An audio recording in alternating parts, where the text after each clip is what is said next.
Кой е специалният ни гост на кафе днес, ще научите от следващия ни видеоматериал.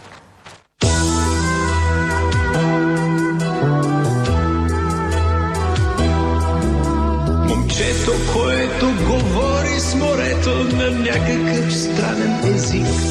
Аз ли бях тогава?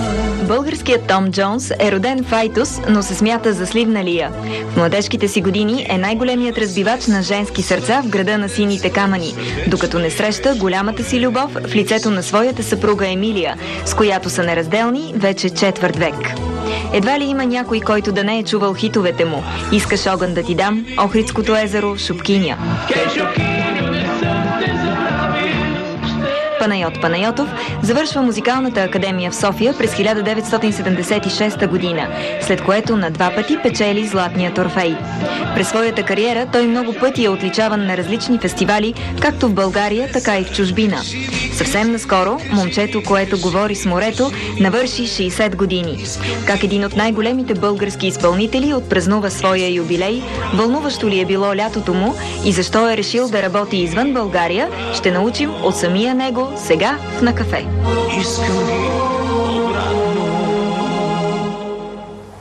Много ми е приятно да посрещна на кафе Панайот Панайотов.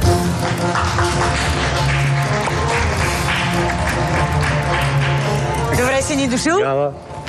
Приятно ми е, че си тук. Заповядай. Настанявай се да почерпя момчето, което говори с морето с едно кафе. Кафе има ли? Има, разбира се, за теб. Как няма да има? Има и вода, мляко, захар, слагай си каквото искаш. Как си? Благодаря, чудесно. Мина лятото, отдъхна ли? Добре ли беше? Хубаво лято ли имаше? Беше малко пестеливо лятото. Тоест? Не можах да видя много добре морето тази година. Както съм свикнал всяко лято да му гостувам и да си говоря с него. Добре, къде отиде това лято? Какво прави, че не стигна до морето? Бях повече на Балкан. Аз пък много обичам Балкана. Много си почивам, обаче малко морето ми липсваше. Бях само единствен път на Русалка, на север, нашето Черноморие, и там се заредих за дълго време. Така. Аз пък на Балкан само мога да си почивам. На морето хубаво ми е, добре се чувствам, но само на Балкан мога да си почивам. Така че сигурно поне си събрал енергия за всичко, което ти предстои. Енергия има, включително да ти отговарям на въпросите сега.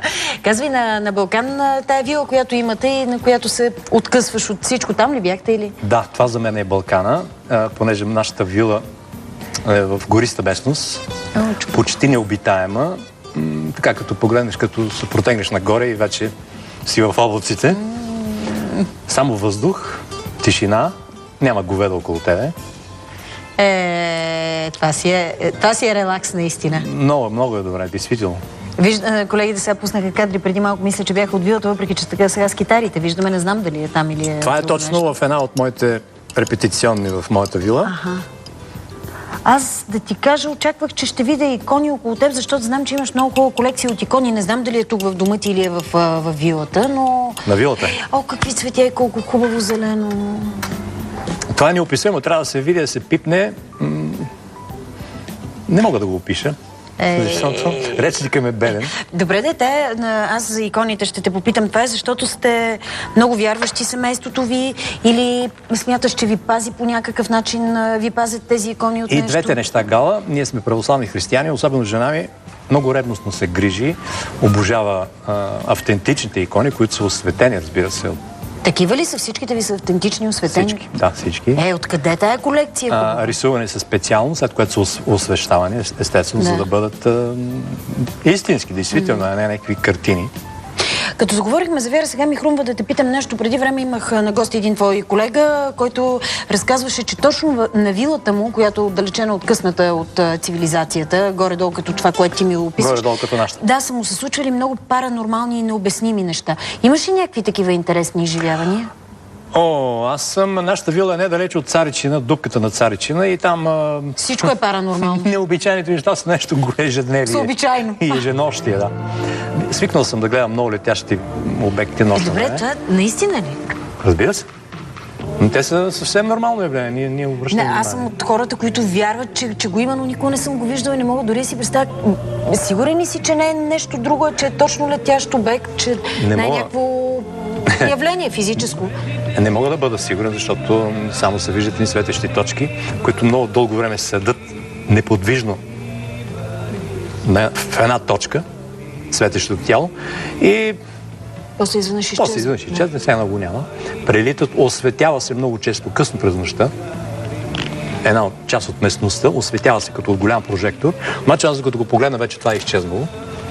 Но те ни пазят. Пазят, да се знаете. И аз предпочитам в това да вярвам. Верно. Не ти ли става страшно понякога? Те неща, които са необясними, които... Не ме е страх. Един много велик немски писател е казал, че там, където има смях, няма страх от дявола. Явно и дявола го няма. Много хубаво това. Ще го запомня. Харесва ми. Тая година имаше много хубав юбилей. Как го отбеляза? Какво направи? Събрали приятели? Голямо парти ли направи? Весели ли се или не ти беше... Преди да вляза в студиото в ефир, видях надписите, които ме очакват. И видях, че най-главната тема, която се вълнува, за биологичната ми майка. Не, това, между другото, не сме говорили и ми стана любопитно. Не за биологичната ти майка, за някаква жена. Ако искаш това, първо ми кажи тогава. Искам за юбилея. Някаква жена от Петричко, ако не се лъжа, така са ми написали колегите, която се представила за твоя майка, издирвала те и ми се стори интересна история. Ще те питам, но не за биологичната ти майка, там нямам някакви... Мисля, че не е това, нали? Не, това е един слух, разбира се. Но мене, понеже ми е омръзнало вече, аз бях забравял тази тема, защото е много стара, но сега не ми пречи. Кажи каква е тази история? Ти се забавляваш, не виждам, че се смееш, но... Това, разбира се, е един майтап вече, защото случи се преди около 30 години. Действително дойде една жена, която е така решила за себе си. Пак ти казвам, това беше преди около 30 години. Някъде едно от петричките села, забравих вече как се казваше. И тя ме запозна с тази история. Тя беше убедена, че е моята майка. Сега аз трябваше цялата си мъжественост да хвана в ръце, за да се владея, да не стана простак. Нейната версия беше такава, че имала е син, който се казва Панайот, на 4 месеца. Как го е загубила, не ми стана ясно, така и не попитах. Изчезва, така. Нямало. Защо тази майка не се грижи за детето си, не ми е ясно. Обаче, като ме видяла по телевизията тогава... Те познава. Значи, виж колко велико нещо е телевизия тогава. Виждаш ли, майки откриват децата Майки откриват децата си. Тя е решила, този е моя син. Ти си много симпатичен за син, да ти кажа така, на телевизията, известен, обичан. И Панайот е достатъчно, за да е моя син. Той се казва Панайот, аз съм Панайот. Сега не се знало детето дали е пеело тогава, но... Добре, някак са проверили нещо, казали... Дойдоха част от родата и казаха, че детето има белег еди къде си, някъде тук на бедрото. След което аз веднага... Те си искали да те съблекат? Веднага се съблякох. Свалям всичко и показвам, нямам белег. Убедили ги или се решили, че са махнали? Те казаха, че детето е родено 1954 година. Аз съм записан 1951 година в град Айтос. Виждаш ли, всъщност си по-малък? Какъв юбилей ми празнуваш? Въобще не знам. Истината е друга. Както и да е. Така, спряха ли се лесно? Отказа ли ги лесно? Тази жена не се спря. Тя беше много така, как да ти кажа, романтичен поглед. Колкото пъти съм имал концерт от Петричко. Тя там е идвала, кача се на сцената и подарява, да кажем, един плик с круши. 10 лева вътре. Целуне ме и се замине. И така, и вече минаха много години. Казвал ли си на родителите си те как са? Разбира се. Разбира се, и майка ми и баща ми, които живеят в Сливен. Сега, разбира се, само майка ми вече от 5 години. Те знаят за тази история много добре и така всичко мина и отмина. Просто жълтата преса не спира да ме атакува толкова години. Разбра се, че това е един слух, една весела история. Ето сега и ти ме питаш на ново. Виж сега, интересна история, какво искаш? Ти по-добре с това да те атакуват, че виждаш колегите напоследък все някъде намират за какво друго да ги атакуват, но мисля, че ти по тая линия не си за атакуване, защото... Интимната линия, искам да кажа. Това е още една тема за разговор. Изясняваме се, говориме си и аз казвам, добре, като един журналист от вестник Шок каза, не, Панчо. Аз ходих в Петриче, там срещнах се седи кой си и той ми каза, еди какво си. Добре, викам, ти защо не отидеш в Айтос, в родилното отделение, в болницата, да ще отидеш регистъра на 51 година и ще видиш там какво се е случило на 28 марта. Така, остави това. Кажи ми за юбилея. Събрали приятели, празнували много... Как го отбеляза? Юбилея... И къде? Да не би тогава да е било в Русалка? Не. Март, какво да влежа в Русалка? Да. Не, аз в Русалка ходих да пея за рождения ден на един много скъп мой приятел. Аха. Николай Банев. Това беше повода да му пея. А моя рожден ден се състои само в този юбилеен диск. 60 години. Дай да го покажем. Как само в този? Невярно не си събрал приятели да си почерпил. Стига сега. Може би най-близките, най-голям купон, Най-близките, съвсем най-близките, семейството и някои близки хора. Но много тесен кръг в един много малък ресторант. Нямам нарочно никакви спомени, документирани, никакви снимки, защото така реших. Боже, какви... Да ти кажа само на тебе, дано никой не ни чуе извън тук на това студио. Натъжават ме тия юбилеи. Защо не се връщат назад годините? И аз ги искам обратно. Кажи ми защо не се връщат назад. Ти говориш с морето, кажи защо не ги връща, не знам. Трябва да ти кажа, че при мен не е по някакъв начин свързано с годините. Аз никога не съм обичал много рождените си дни и празнуване на Същия съм и аз. Някак си не ми е. Същия съм и аз. Има други празници, които обичам много повече. И така. Но преди малко ти се извъртя и се направи, че не ме разбираш, като казах за жълтата преса. Възможно е, да. Атакува по друга линия обикновено звездите, интимни за теб. Поне така напоследък не съм чела нещо такова. А и с съпругата ти знам, че имате много, много дългогодишна и предана любов. Четвърт век плюс 2 години. И тя просто не е само съпругата, тя е и приятел, тя е човек, който май почти през цялото време се е грижил и за имиджа ти. Виж какво, след известен брой години вече човек почва да възприема нещата по малко по-друг начин и има нужда така да се опре на някой до себе си. Аз в това отношение имам късмет, много голям късмет. Много е хубаво това, дай Боже така да е. С нея си споделям, мога да се оплача, мога да се похваля, да се възгордея. Не знам през годините за нея дали е било така. Ти по сцените, звезда непрекъснато някъде, турнета, пътувания. Дали тя е усещала през всичкото това време тази подкрепа? Виж какво, двете жени в живота ми, това е жена ми Емилия и майка ми, която е жива и здрава и се казва Станка и не от Петрич, да живее в Сливен. И всичките я познават като Станка, майката на Панайот Панайотов. Тя се я гледа в момента и цъка с език, обаче майко. Това е положението. Обясняваме на хората. Кажи ми, аз това исках да попитам. Емилия, през всичките тези години, преданата жена до теб, по какъв начин ни показваш любовта си? Това, че я има, че е жива през времето. Обичаш ли? Коя от песните е посветена на нея? Ми кажи, чакай, че ето това се сети. Има една много специална песен, която аз съм измислил, която няма тук. Освен Шупкиня. Аз за Шупкиня бях чула. Шупкиня, аз съм измислил тази песен и е посветена на шопите и на нея, разбира се. Но има една специална песен, която се нарича Емилия. Ако няма да я запявам, знам я, но... Аха, да я запея. Знаме, разбира се, ще я запея сега по време на рекламите, защото ме е срам, че ще опоруча песента. Но само да ти кажа, че сме решили, че е редно на тази жена, до теб, да й направиш някакъв подарък ти собственоръчно с твоите ръце. И понеже нашата Вихра, която е там, каза, че има нещо, което е правила като дете и било толкова елементарно, че и мъж можел да го направи. Какво е измислила Вихрето? И аз ли мога? Така каза. Аз като дете съм го правила толкова лесно, че и мъж може да го направи. Така че отиваме с теб там сега, виждаме реклама и след това ще направим заедно подарък на Емилия. Съгласен. Айде.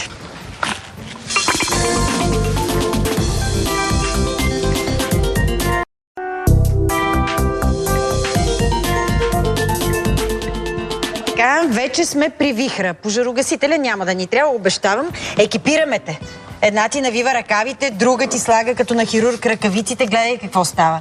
Ако кажеш, че не си обгрижен... Така, ние с Вихра сами ще се екипираме. Кажи какво ще правим, Вихричка. Лесно било, като дете го е правила.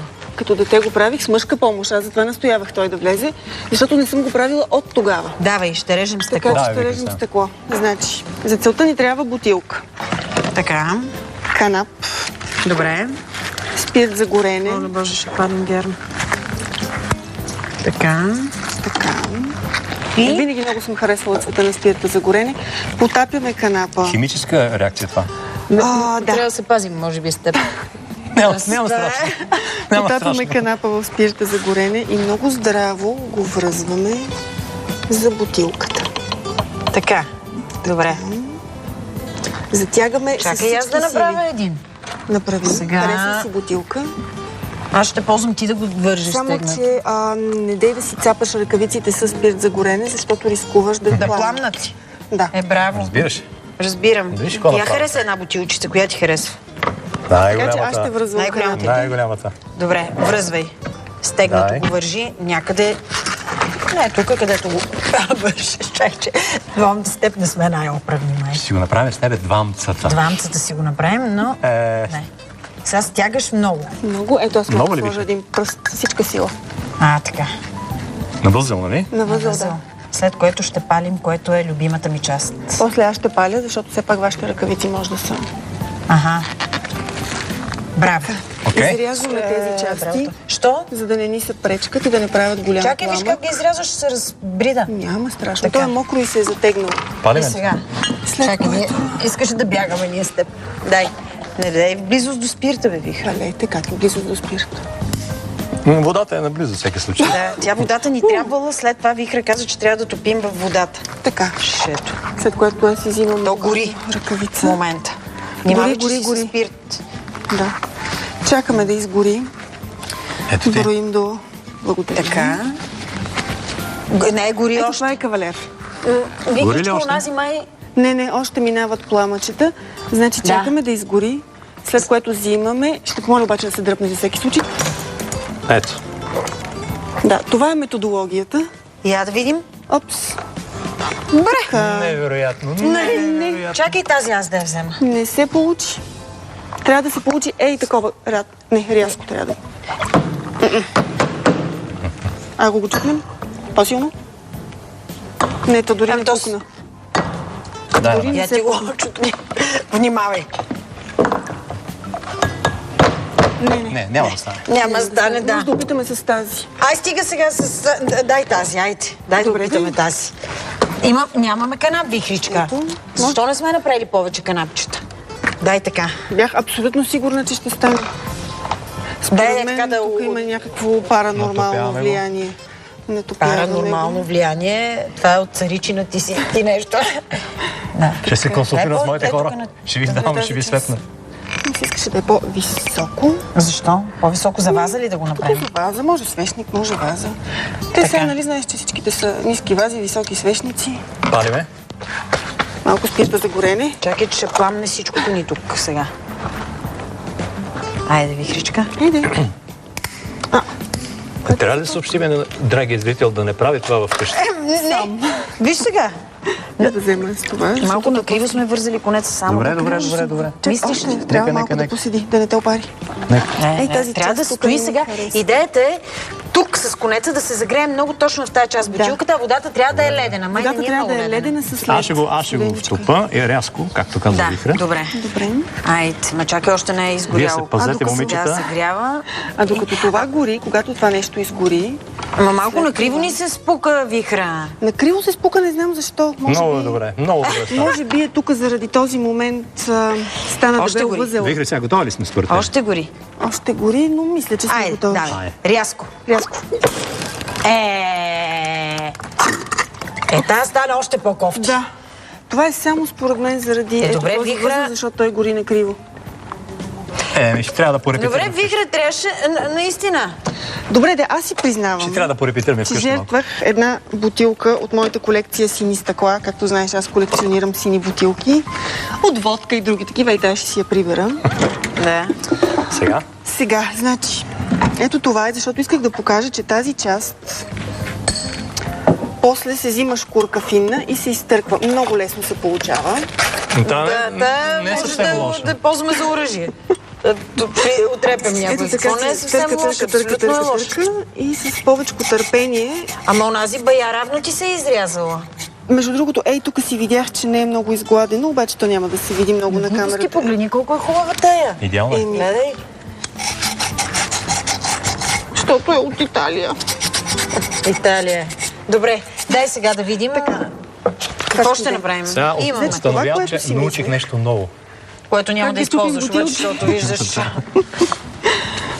Така. Трябва да направим на Емилия подарък. Аз искам да го направим. Така ли? Да. Заедно с теб, разбира се. Какво значи така ли? Няма да ни стигнат бутилките. Не, ето тази. Вихра Моята е идея е, изрязала и че е за да направила скриеме тази част, която все пак е шлайфането на стъклото, за да няма такъв ръб, си мислех, че може да сложим един златен кант.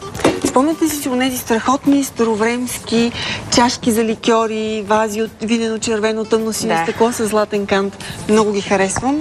И аз ги харесвам. Как ще го направим това? Мислех Трябва си... бронз да имаме. Сигурно да изсипем бронз. Имаме бронз. Бягай. Вече трябва да бягаме. Няма страшно. Сигурно. Така. Така, пръскаме. Ето сега ще бъде момичето с златните ръце.